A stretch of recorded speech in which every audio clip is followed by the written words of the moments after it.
Sarah pressed her palms against her eyes, trying to block out the morning light streaming through the thin curtains of her small apartment. Her chest felt heavy, as though she carried the weight of the whole world inside her. The stack of unpaid bills on the kitchen counter was a cruel reminder of how far she had fallen. Just months ago, she had a steady job, a routine, and a sense of stability. Now, everything felt uncertain. Her phone buzzed on the nightstand. It was her mother's number.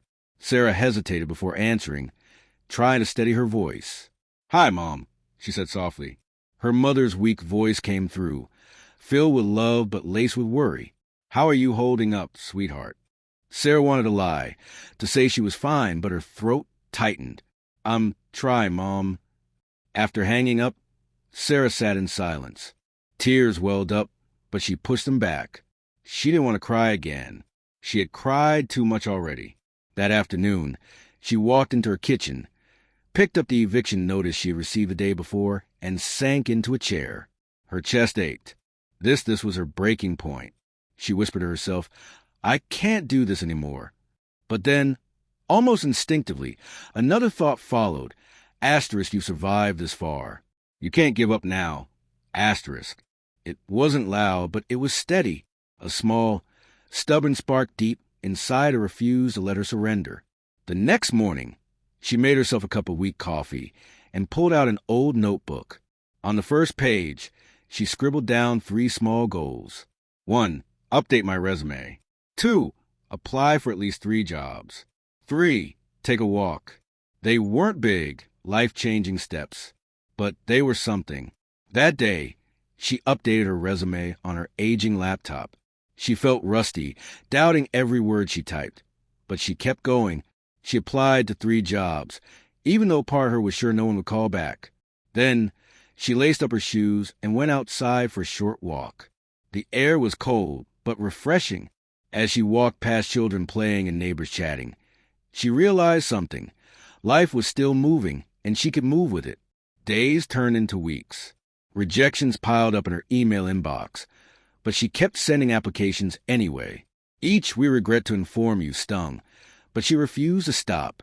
She reminded herself every day, the struggle is real, but so is my strength. She spent more time with her mother, sitting by her side, listening to old stories, laughing at shared memories. For the first time in months, she began to feel a small flame of hope flickering inside her. One Thursday afternoon, her phone rang. She almost didn't answer. It was from a number she didn't recognize. "Hello, is this Sarah?" A kind voice asked. "Yes, this is Sarah. We reviewed your application. We'd like to invite you for an interview." Her heart skipped. It wasn't a glamorous company. It was a local nonprofit organization, but to her, it felt like a lifeline. On the day of the interview, she stood in front of the mirror, smoothing down her worn blazer. Her reflection looked tired but determined. She whispered to herself, "You've survived worse. You can do this." At the interview, instead of hiding her struggles, she shared them. She spoke about resilience, about finding hope when everything seemed hopeless, about pushing forward despite fear. The interviewers listened closely, nodding. A week later, she got the call.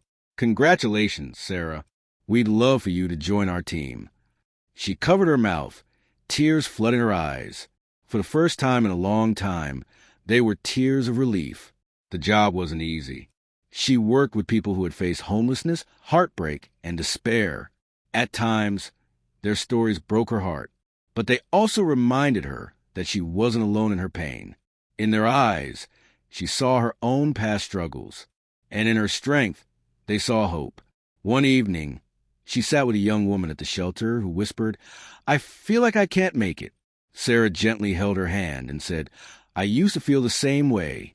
But listen to me, the struggle is real, I know. But so is your strength. You have more inside you than you realize." The young woman's eyes filled with tears, but Sarah saw something shift a spark, the same kind of spark that had once carried her through her darkest nights. Months later, Sarah stood at a community event, speaking to a small crowd. Her voice shook at first, but soon grew stronger. "I won't stand here and tell you that life is easy," she said, looking at the faces before her. "It's not. The struggle is real. Some days it feels unbearable. Some days you want to give up. I know because I've been there. But I also know that your strength is real too. You may not see it right now, but it's inside you, waiting for the moment you need it most. Don't run from the struggle. Face it. Let it shape you into someone stronger than you ever thought possible. The room fell silent, and Sarah felt something powerful in that moment. Her pain had not been wasted. It had turned into purpose. That night, lying in bed, she stared at the ceiling and smiled. She had not only survived, she had grown. The struggle had not broken her. It had built her into someone unshakable. If you find yourself standing where Sarah once stood, tired, broken, and ready to give up, remember this. The struggle you are facing is real. It's heavy. It hurts. But your strength is real too. And when the day comes that you rise above it, you will look back and see that it was not the end of your story. It was the beginning of your greatest chapter. Because yes, the struggle is real, but so is your strength.